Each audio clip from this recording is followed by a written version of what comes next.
get by. It resides between my eyes. Walked through the fire, came out better on the other side. See, life's like a beach if you find the sand. And right now, I feel like 100 grand. You are listening to Inspired Insider with your host, Dr. Jeremy Wise. Dr. Jeremy Wise here, founder of InspiredInsider.com, where I talk with inspirational entrepreneurs and leaders. Today is no different. I have Ryan Mulvany, and he's going to talk about his journey with Quiver and beyond. And Ryan, before I introduce you formally, I always like to point out other episodes people should check out on the podcast. So we were introduced by Kevin Hurrigan, president of Spinutech, and people should check that out. Kevin founded Bayshore Solutions in 1996. And ran it for over 2 decades, and just an amazing journey and story in his agency. Also, I had Sean McGinnis, who is past president and COO of YPO, talking about leadership. And that's, Ryan and Kevin are in YPO together, and that's how we met. And James Thompson Johansson started Prosper Show, which they went on to sell to a publicly traded company, and he built it up. And then they built up an agency and sold that. So that's relates to this episode because Ryan built up an agency and sold it and is in the Amazon space big time. So before I introduce Ryan, this episode is brought to you by Rise 25. At Rise 25, we help businesses give to and connect to their Dream 100 relationships. And how do we do that? We actually help you run your podcast. We do strategy, accountability, and execution of a podcast. For me, Ryan, the number one thing in my life is relationships, and I'm always looking at ways to give to my best relationships, and I found no better way over the past decade to profile the people and companies I most admire and to share with the world what they're working on. So if you've thought about podcasting, you should. If you have questions, go to rise25.com. We're happy to answer anything that you throw our way. And without further ado, Ryan Mulvany is the founder of Quiver, which is an Amazon agency that has facilitated over $1 billion in sales on Amazon. He sold Quiver to Advantage Solutions in 2017. Recently, he finished up his 5-year non-compete. I want to talk about that actually, Ryan, because that seems like a long time.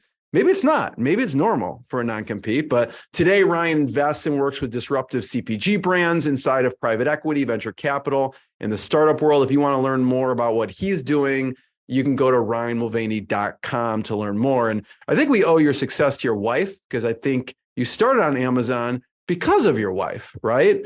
But I want to talk about Justin Bieber pillowcases. So why don't you start there?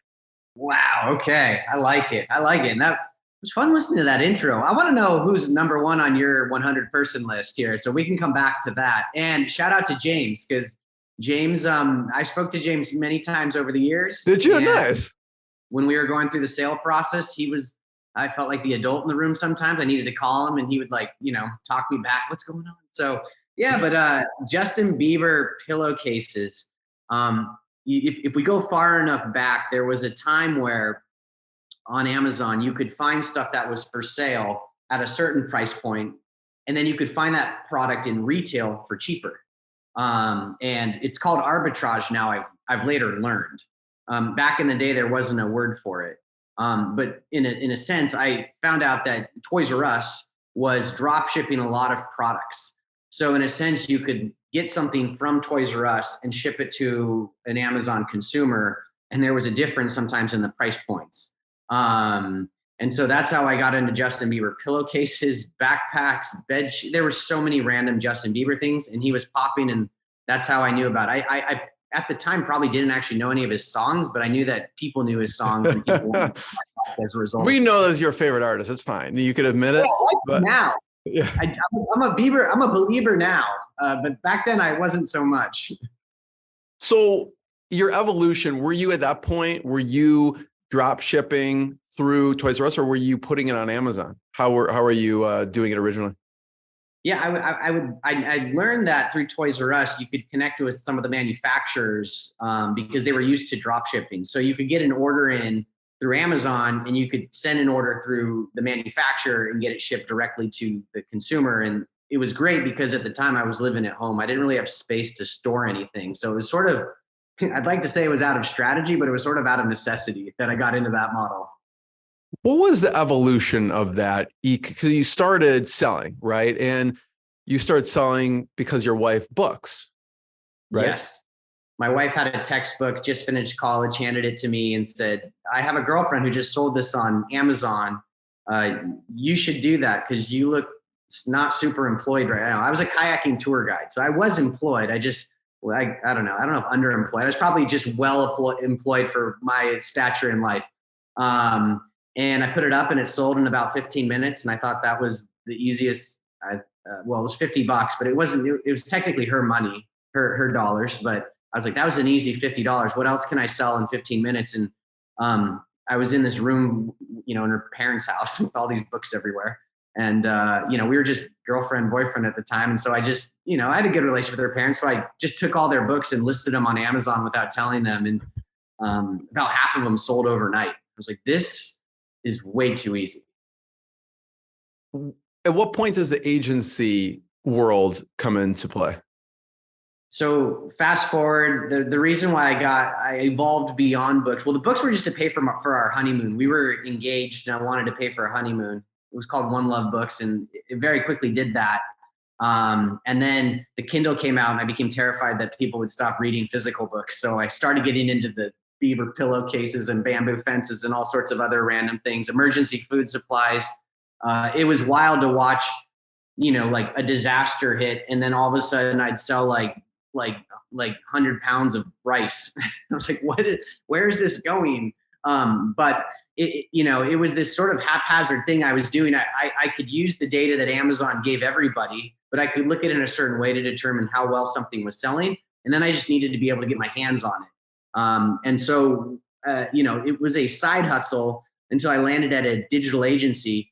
And the owner of the agencies, I caught his attention because I asked him why he wasn't offering Amazon as a service at the time. And, this is a time when eBay and Amazon were sort of going toe to toe and a brand didn't want to be on either. And so as a result, the channel was largely neglected. And that's why the brands didn't want to be there because they weren't well represented. And so I said, hey, it was kind of an assumption. I was like, hey, what if I established a really good relationship with the brand and I could set up a really nice presence for the brand? They would then sell to us and make us their exclusive seller. And he's like, that's a cool idea. Let's test it out. And so we pitched it to a hair care company. I didn't know at the time, but that's where we would spend most of our time was in beauty because it has a little bit of a disrupted distribution chain. And Amazon was always sort of the bane of their existence. So if we could solve it for the beauty industry, it would be a lot easier to solve for other industries was our conclusion. Mm. So then when did Quiver, how did that stem? So Quiver came out of that agency. We actually grew up underneath the staircase of that agency because that's where we could store the product. And once we landed the first brand, we talked to the brand about it in this net new entity. And then they said, cool, we'll be on board with that. And so we launched it in 2014. It was myself and two partners. And then, at that time, what was there was no real, rule book, right? You were kind of making up as you go along. Now, I don't know what best practices are, but that would be amazing, right? If someone started an exclusive brand for Amazon. Well, I knew that the model that I had been operating on where, like, for instance, go back a year or two before we started Quiver, I was for a hot minute Isagenix #1 seller. And Isagenix, for those who don't know, it's a big MLM company. And I was their #1 seller because I was the only one selling their systems on Amazon. And I didn't know that I wasn't allowed to do that until I got a call one day and they said, we can't believe it. You're making whoever I signed up underneath. I don't even know to this day who it was. They're like, that person's so happy with you. How are you doing this? And I was like, oh, I'm just selling it on Amazon. And they're like, oh, and like within 2 days later, my account was turned off. And I was like, oh, I guess they don't want it on Amazon because I don't fall into the same rules and standards that their normal sales team would follow under. And so at that point, I was like, I could either keep being annoying to brands, or I could work with brands that I at least had a dialogue with. And so I at least had a dialogue with the brands. I didn't ask for exclusivity at that point. And then 2 years later, we said, hey, you know what? With exclusivity comes a lot of good things. You have a consistent consumer experience. You can drive, as a result, better reviews probably for the product. You can control the content. You can control the pricing. There's a lot of benefits to having less sellers on Amazon. So over time, were you doing, once you had a few successful brands under your belt, what was it like as far as acquiring more customers or clients? It was largely referral based. And, we did beauty, health, personal care was sort of where we lean in. We did stuff outside of those categories. But quickly learned that was sort of our sweet spot. At one point, I think our website contact us form was broken for like 6 months, and we figured it out, and there were like 300 leads in there that were like good. We had to like tail between our legs, reach out to them and be like, sorry, our contact us form was broken. But there was enough inbound that, I guess that they found us elsewhere or called us or something that we didn't seem to notice. Let's talk about, your advice to some of these brands and what you do with them. And let's just take Drunk Elephant as an example. What did they do? Yeah, Drunk Elephant came in sort of a unique situation later, in 2017, we went to the market. We had decent enough growth that we thought we could potentially sell. And so during that process, we talked to a number of strategics, a number of private equity companies. And at the time, I didn't even know what private equity was until they were sitting across from me. And I was like, what is it you do? And one of them in particular was called VMG, Velocity Make Good. And I think they gave me sort of a warped positive perspective of what PE should be, because I've talked to many PEs since then, and they've sort of remained the golden standard to me. And they worked with a lot of health, beauty, personal care brands. Sorry, let me put my phone on silent here. Sorry about that. They work with a lot of, VMG works a lot of health, beauty, personal care brands. And we didn't end up selling to them. It was sort of amicable that they tended to invest in brands. We were an agency, but we did then become a solutions partner with them. And their brand slotted really well into our model because they were sort of out there trailblazing. And Amazon wasn't a core focus of what they were doing. They were focusing more on the traditional retail channels. And then we could come in with an Amazon strategy to normalize pricing, normalize consumer experience, give the consumer every advantage to purchase that product in store if they wanted to do it that way, or buy it online if they didn't want to go buy it in store.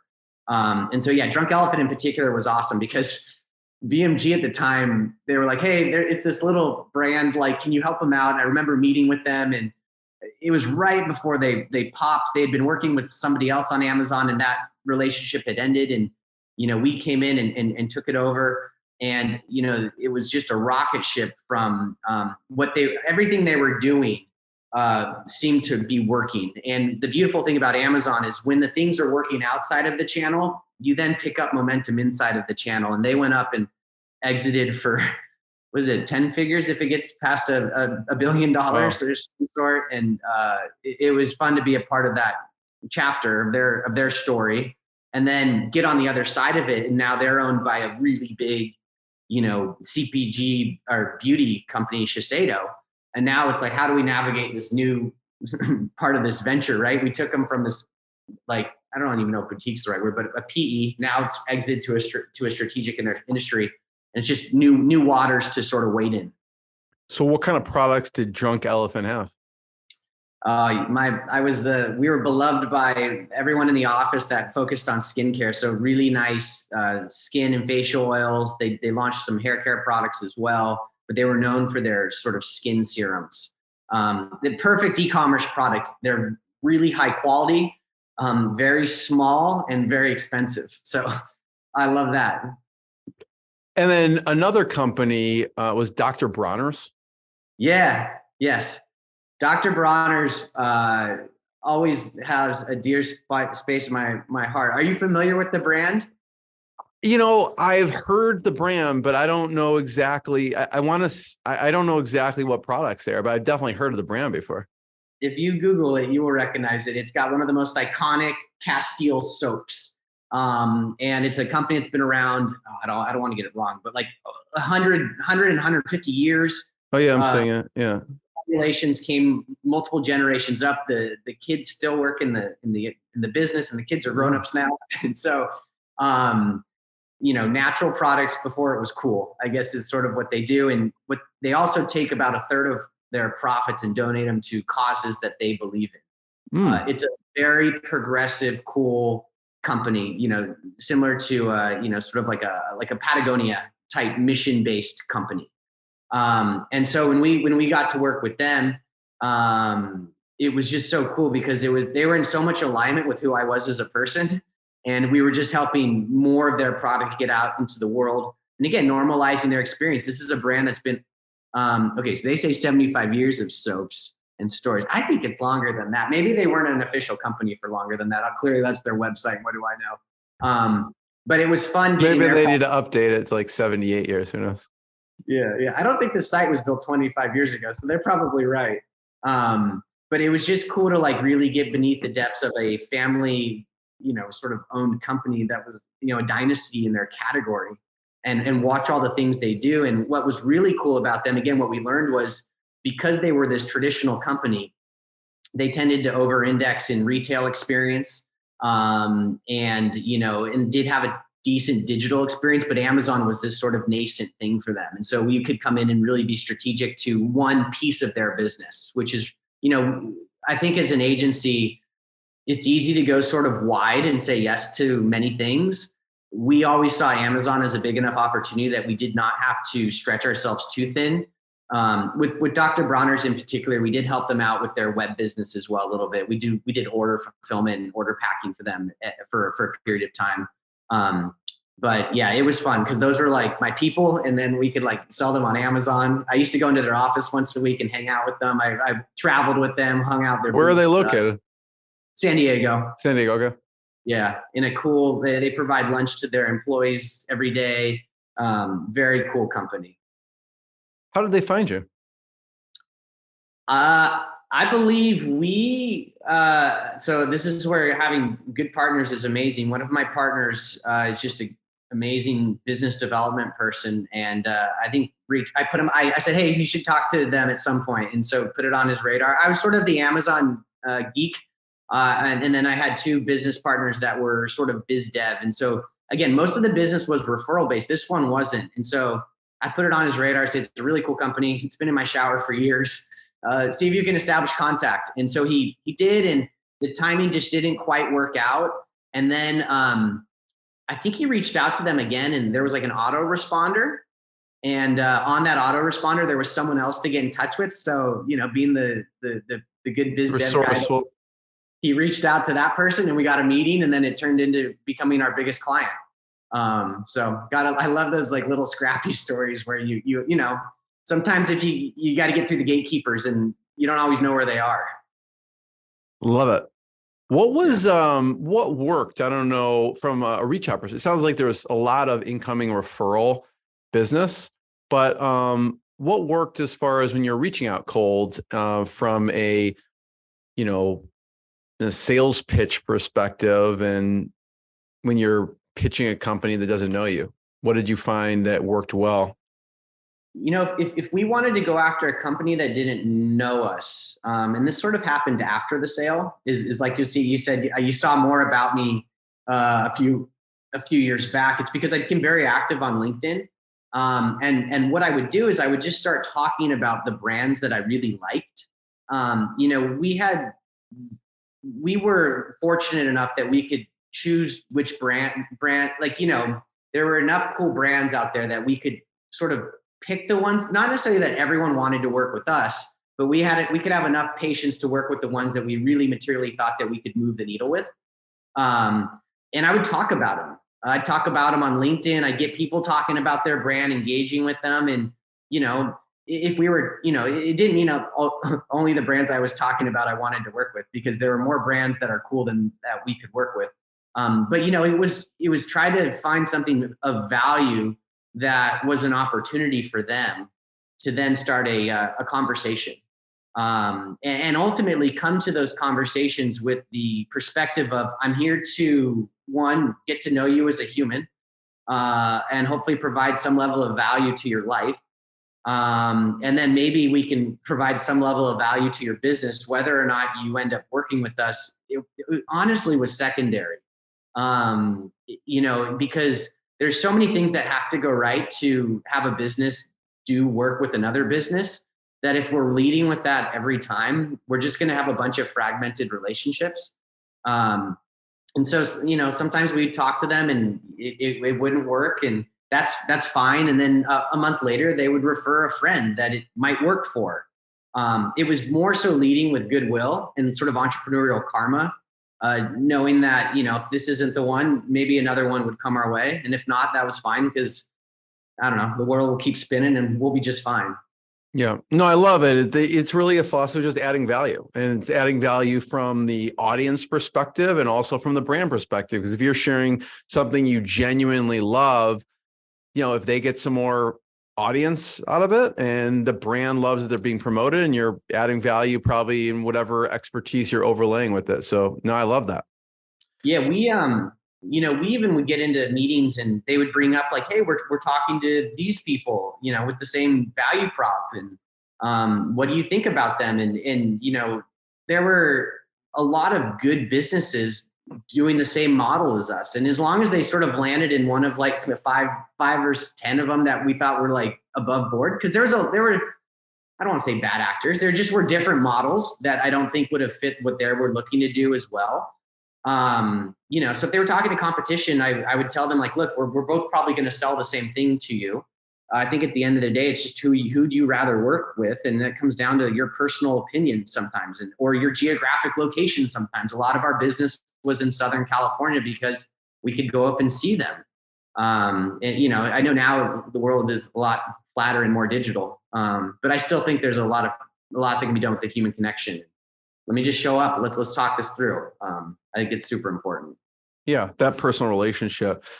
You mentioned your first kind of experience and conversations with PE, private equity. What is your relationship and thoughts on it now?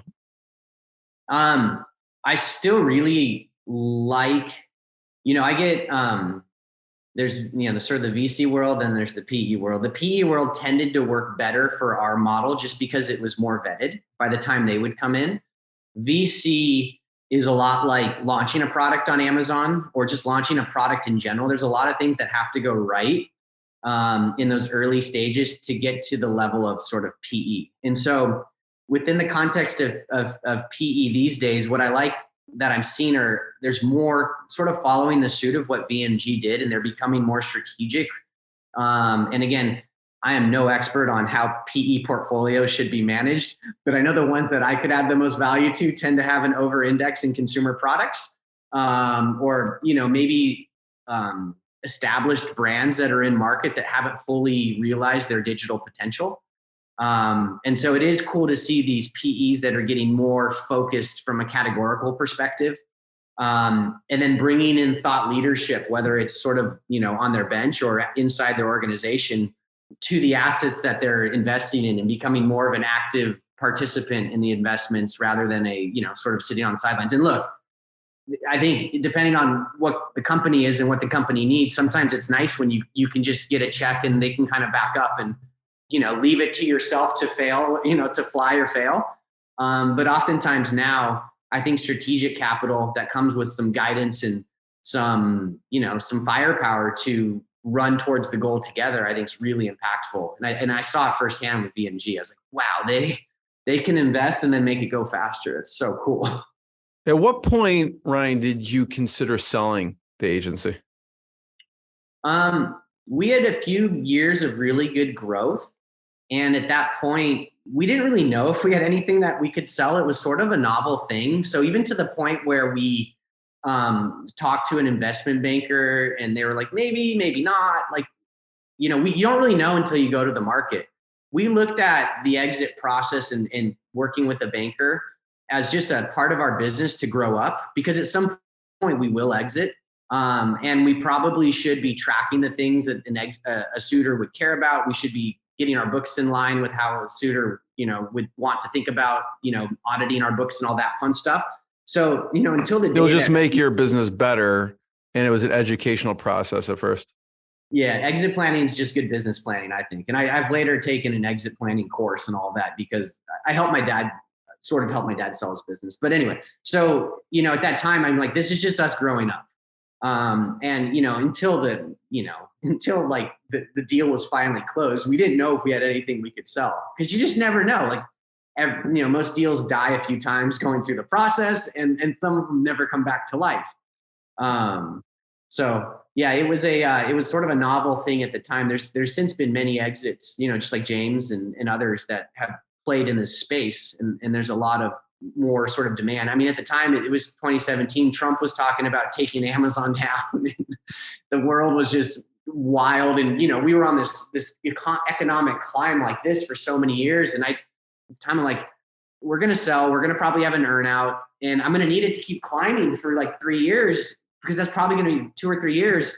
So I don't want to take it for granted, just to try to get a better val, because I might not realize it if something turns south.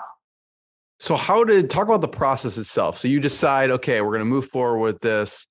What happened next? What did the process look like?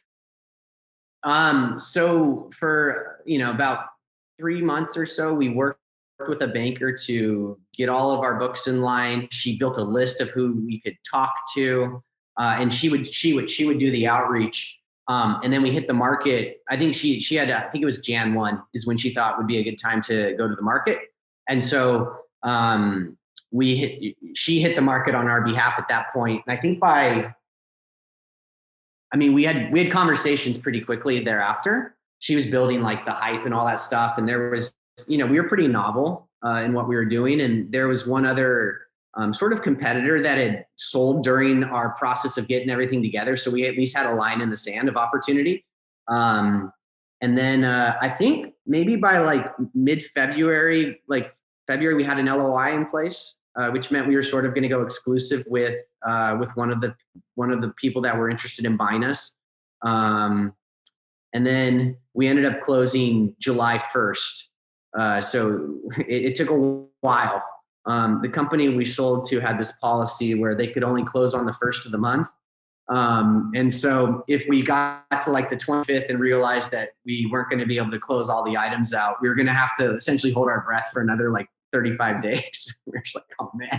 So that happened a few times. We were supposed to, I think, close like March 1 or I don't know, April 1, like quick. And it's all those things. It's the hopeful, yeah, of course we're going to close by then, and then diligence, and it keeps going. And then what was it like? Were they wanting you to stay on? What were the terms of how they wanted you to move forward with the company or not? They really like to invest in the entrepreneurs. And so during the process, they say, hey, we like to invest in people. We like to over-index in people versus businesses. And so they liked our team. They liked what we had to offer. They had 3,000 clients that we could potentially offer our service to. We want to make sure that you guys are here. So, they put an earnout in place for that reason. But on top of it, we had such fast growth. We wanted an earnout because it had an opportunity for us to sort of put our money where our mouth is. We're like, we can stay on this trajectory. Like, sure, it might level off a little bit, but we believe in the next 3 years, we can hit these numbers that we're telling you we're going to hit. So let us have a chance. Otherwise, you're going to just leave money on the table and sort of strike a price of a val of what you're worth right now. And so we weren't tied to staying with them. If the business continued to perform, they would have paid us, based on the performance. But the way that the deal was structured is we were very motivated to stay with them and continue to keep growing the business because there was money still left on the table. Talk about the decision of choosing a buyer. It sounds like, because you had a bunch of people interested, it sounds like this was a really great strategic buyer for you if they had 3,000 brands. Yeah. When they first hit us up, I looked at their website and I didn't know if it was real. I was like, what is this? Like Advantage Solutions? It doesn't seem like it's just a very vague name. And then I started talking to some of the people inside the organization, and it humanized the corporation for me.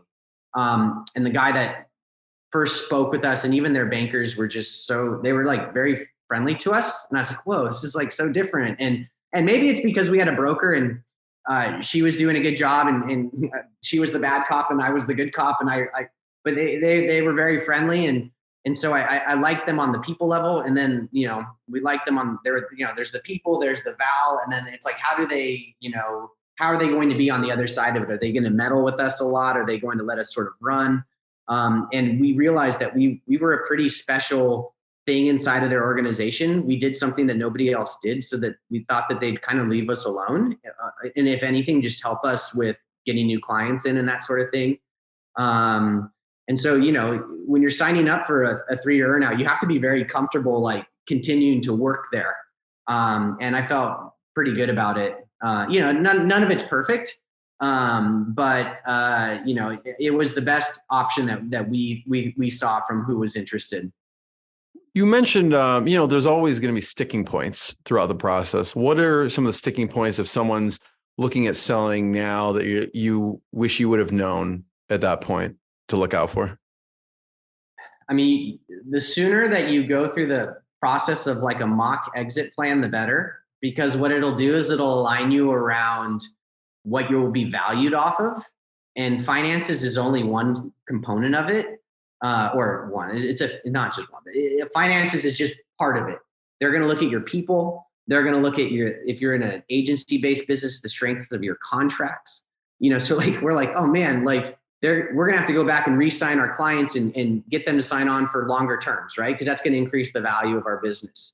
And better than doing that during diligence, when you sort of have a clock ticking, and if that clock expires, all sorts of things trigger, like they can back out, or the price changes. Like there's all sorts of reasons why you don't want to be doing that, or shoring up a key employee, or having the conversation with them that like, hey, we might sell this one day, and I really want you on board on the other side of the transaction because you're going to have an impact on it. I think those things are really important to sort of think through, because again, you will be out of your business someday. It's just whether or not you're going to plan for it, or it's going to happen to you. That's great, Ryan. What else would you say would strengthen a business that you learned? So you said, strengthen the contracts, right? For an agency, going back, strengthening whatever agreements you have with key employees. What else did you see, like, we need to strengthen this in our business to make it, to increase the value? In my exit planning course, I got to go back to it, but they had other ones that they talked about, but there was one specific for us. It's just the processes that you're doing. So, how transferable is your business? If you want to bring in a new person, if you want to teach somebody inside the organization that you're selling to, because they can potentially augment what you're doing. It's great when you're building a business to have this secret thing that nobody else knows how to do because it's a hack, and you can make a ton of money doing it. But if you want to sell your business, you're going to have to be able to teach other people to do it for you, or on your behalf, because the second they buy you, they think your intentions are going to change. They think you're going to break up with them someday. It's going to, you'll just stop showing up. And those are the things they're going to beat you up with. I think the other thing too is, with my dad, he had a veterinary practice, real estate type opportunity. And he did just fine with his exit. But I did see something where, you get to the end of that marathon of a career. Like he started that career when I was like born. He started at that hospital and slowly took it over, and then it was his own. But he got to like the finish line. I'm like, you cannot trip over the finish line, because you lose your power of negotiation with a suitor. Like if I went in and said, no earnout, I'm walking away on this, they're like, fine, but you'll probably leave money on the table if you're not willing to sort of negotiate. Luckily, for my dad, he found a second wind, and helped him with a transitionary period. But I could see people being so burnt out with it that they just get to it and they're like, get it off my hands. I don't want to have anything to do with this anymore. I'm wondering, from advice from colleagues or mentors, or your banker, as far as the earnout goes, what were they telling you in that regards? Just be happy with the first. We had a three-tiered earnout, a 1 year, 2 year, and a 3 year payout. Initial, and then at the 1 year mark, and then the 3 year mark. They said you need to be happy with the first bite of your apple, and that's it. And so we were going to be really happy with the second bite. It was the goal, and the third was gravy. because you just don't know what's going to happen with the business, your clients, the suitor. Heck, 6 months left of our earnout, COVID hit. So Amazon got really disrupted at that point. And so, again, like I said, I needed 3 good years of an economy to achieve what I wanted to achieve. For about a month in January, I had no idea what was going to happen.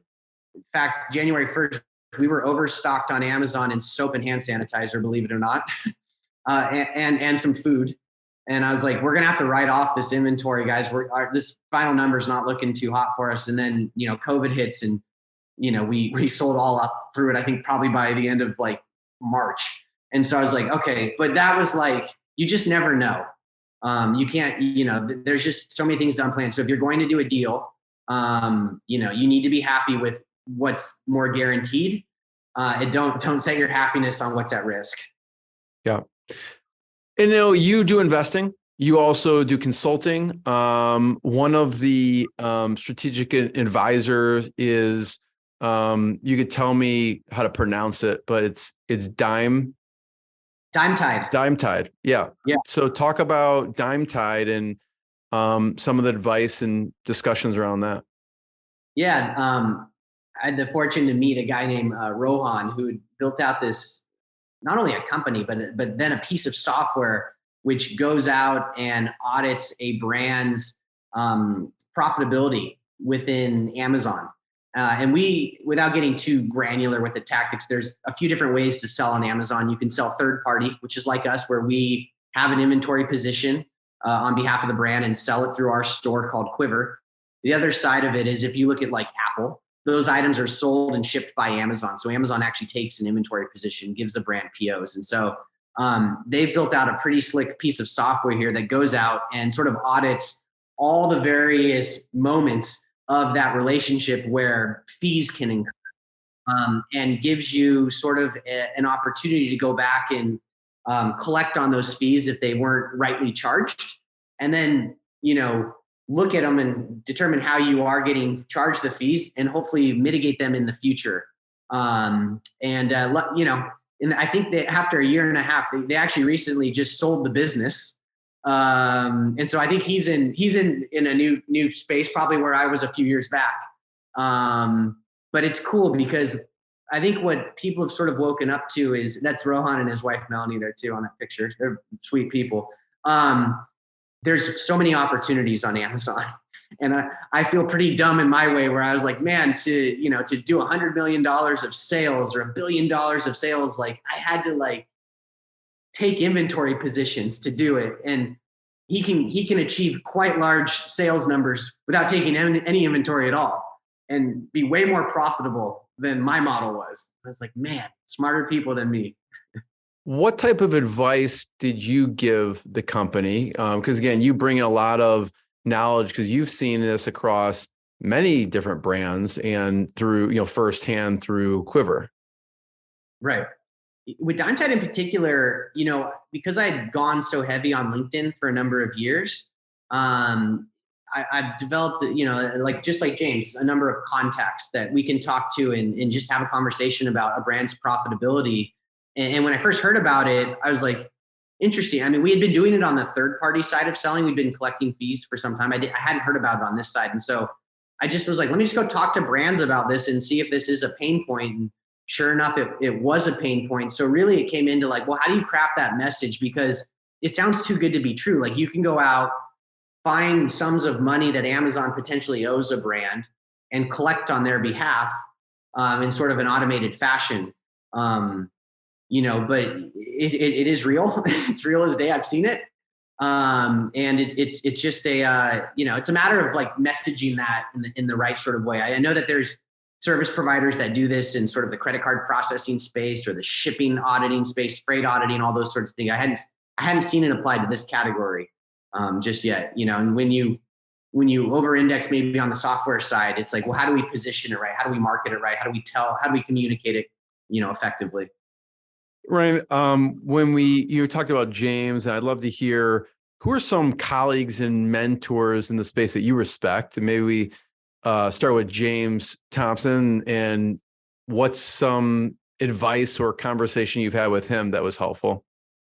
Man, he told me back in the day, he's like, Ryan, the best thing I ever did was write a book about Amazon, because now I'm an author. And I was like, hey, man, at the time, AI didn't exist. I can't just sit down and write a book. Maybe I can now, although it'll be subject to all knowledge back to 2021. Right. But yeah, I mean, just there was so many like sort of shadowy, like this model was so shadowy. It was sort of in the background. You didn't always know the brand you were selling products for, and just coming out in the spotlight and being like, here's what we do, here's who we are. And there's a number of us that can do decent work on behalf of brands.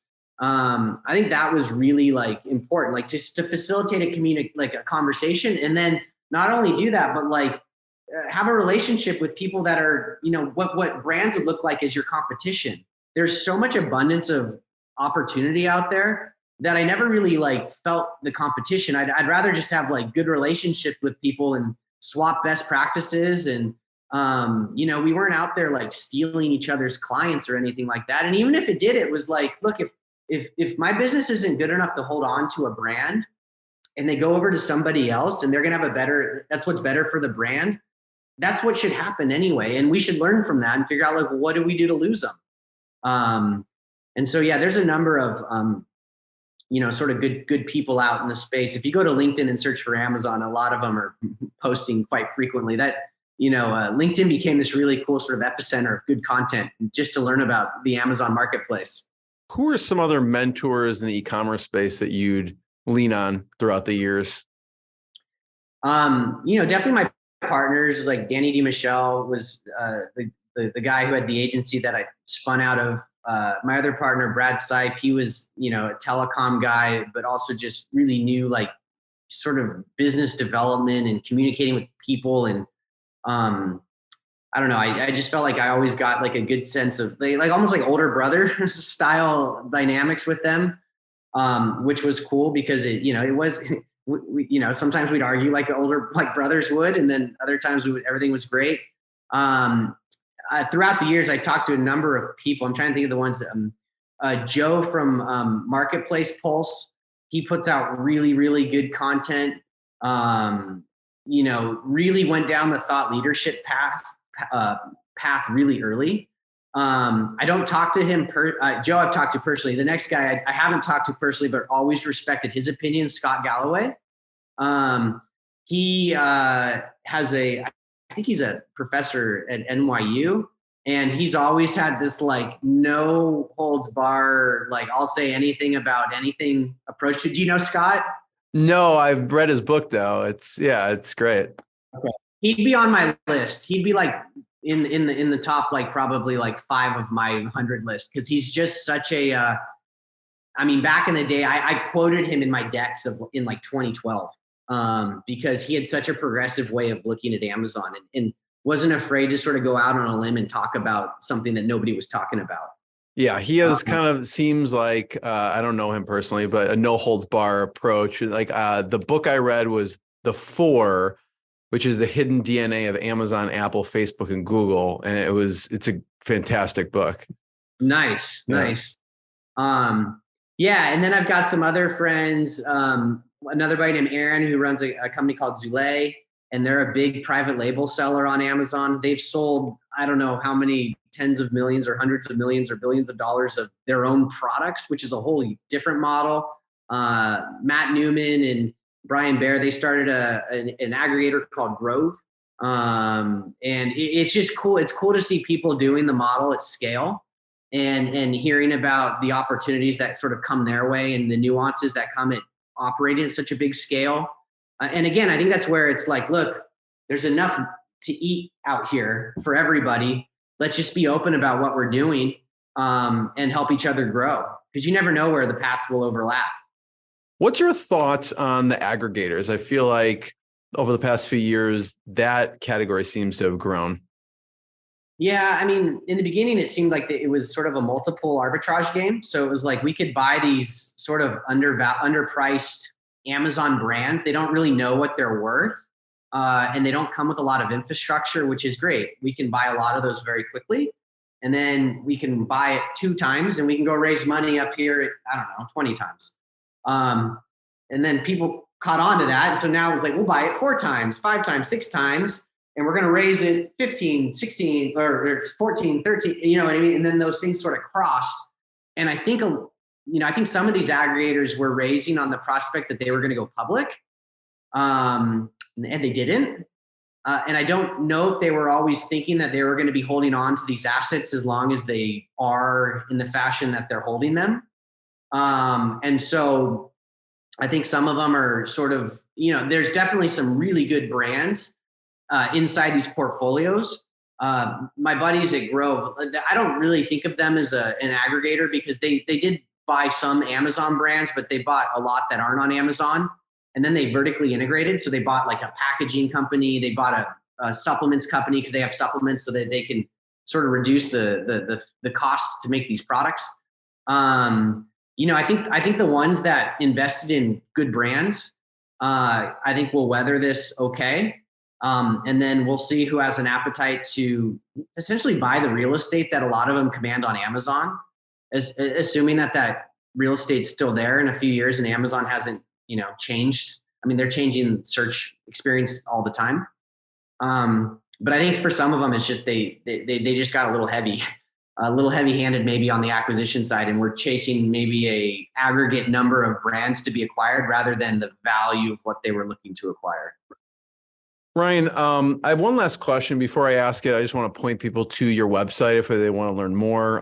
It's ryanmulvany.com, and that's MULVANY.com. And they could also check you out. You're a prolific poster on LinkedIn, so they can check you out on LinkedIn as well. I've always admired your posts because they're very clever, and you could gauge that you have a sense of humor about you. So some of your posts just make me laugh. But they're educational too. So it's valuetainment, I guess you could say. What do you look for when you're investing in companies? The team is where I start. Who are they? Why are they doing it? What's going to move the needle with what they're doing? There's just so much noise, and there's so many beautifully designed. And again, I over-index in consumer products, and so there's just so many beautiful consumer products. What's going to give them a lever that they're going to pull that nobody else is? So it could be, on social. It could be, in the team, there's an influencer that's involved that's actually going to that actually wants to influence the sales of this product. Because if you don't have a lever that anyone else, if you have the same levers that everybody else can pull, it's going to be very expensive to bring that product to market. I think also like who else is interested in investing in this, I think is interesting, because if I know my little piece of it and then someone wants to invest that knows email marketing and really thinks that there's an under-tapped opportunity here, I want to know about that. On the flip side, if I don't know anything about the industry, let's say it's a real estate deal and my real estate buddy's like, this is an absolute no-brainer, you have to invest in this, then I'm like, okay, here's the money, but I'm really going off of what you're saying, because I don't know, I can't add a lot of value here other than I've bought a few houses in my life. So yeah, it's generally going to be the team and then the people that are sort of interested in the deals. Love it. Ryan, I'm going to be the first one to thank you. And just so you know, here's an example of a Ryan Mulvany post, which I love. This is your brain on AI. And there's some other great ones. So check him out on LinkedIn and ryanmulvany.com. Ryan, thanks so much. Appreciate you. Thank you. What I got, you can't buy. It resides between my eyes. Walked through the fire, came out better on the other side. See, life's like a beach if you find the sailing right now. I'm feeling like $100 grand.